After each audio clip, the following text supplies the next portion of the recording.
Voici le conte métaphorique Le lac de cristal qui est là pour éveiller la clairvoyance et la vision symbolique.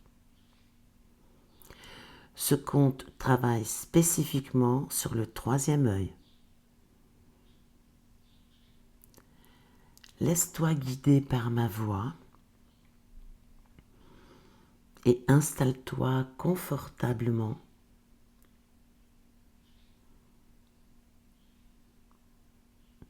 Très haut dans les montagnes, là où l'air est si pur qu'il semble avoir été lavé et poli comme une pierre précieuse, se trouve un lac dont personne ne connaît la profondeur.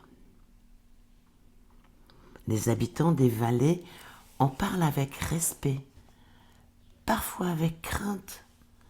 Ils disent que ce lac a une mémoire, qu'il a tout vu depuis des millénaires et que ses eaux contiennent les reflets de toutes les choses qui ont été et de beaucoup de choses qui seront.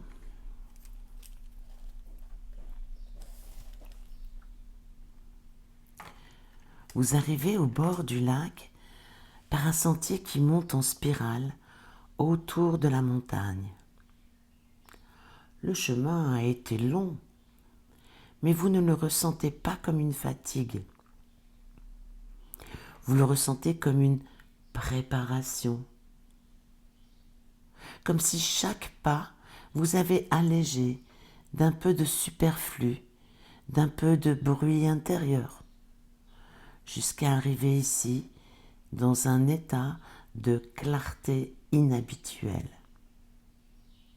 L'eau du lac est d'un bleu si pur, si intense, qu'il semble impossible, plus bleu que le ciel, plus bleu que rien de ce que vous n'avez jamais vu.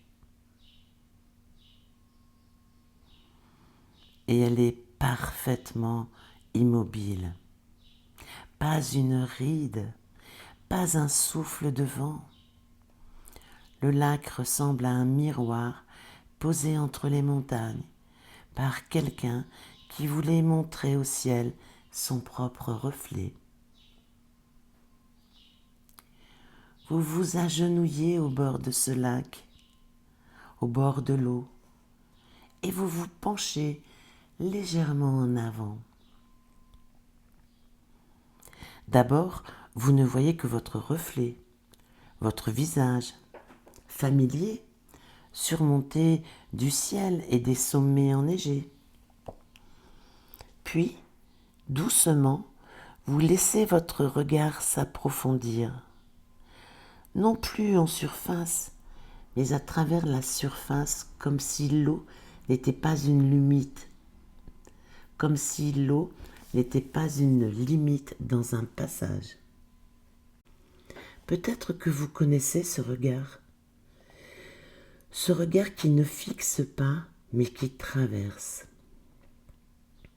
ce regard qui ne cherche pas, mais qui reçoit.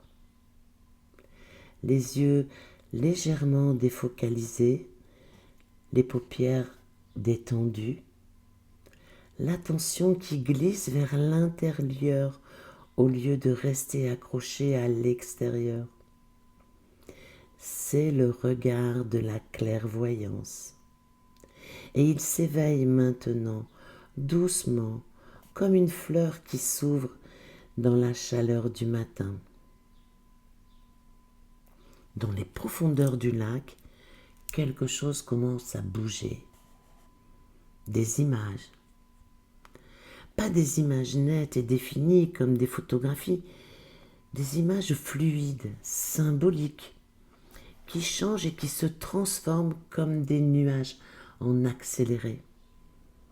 Une flamme qui devient un oiseau qui devient une porte qui s'ouvre sur un jardin.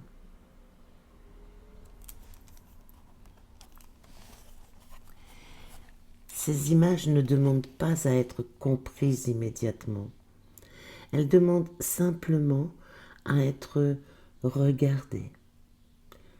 reçu, accueilli comme on accueille un visiteur avant de lui poser des questions.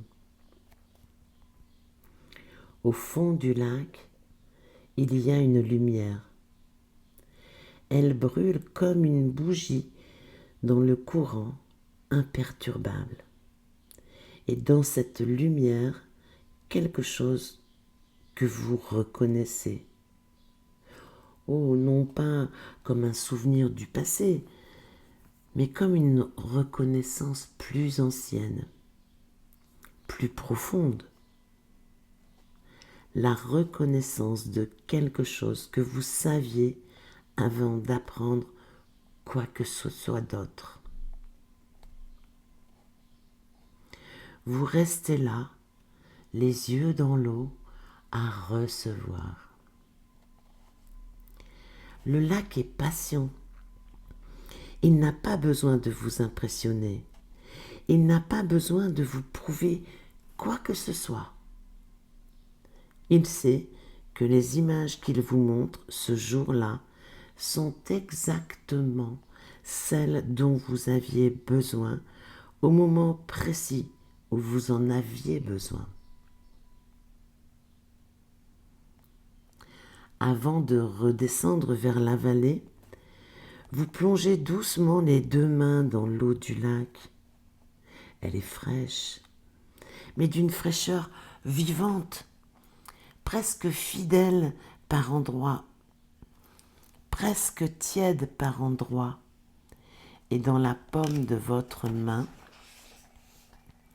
gauche, vous sentez très clairement une légère pulsation, comme si le lac avait un cœur.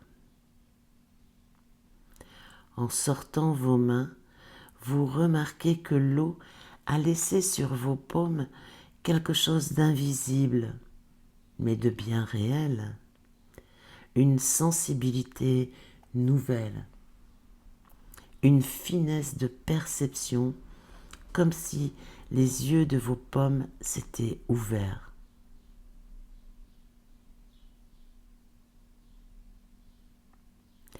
Ce que vous avez reçu au bord de ce lac n'a pas de nom précis.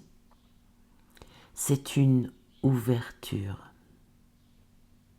une permission que vous vous êtes donnée, la permission de voir ce qui est là, pas seulement ce qui est évident, mais ce qui brille sous la surface, pas seulement ce qui est présent, mais ce qui s'annonce, ce qui parle en symboles et en images, à ceux qui ont appris à regarder avec les yeux de l'âme.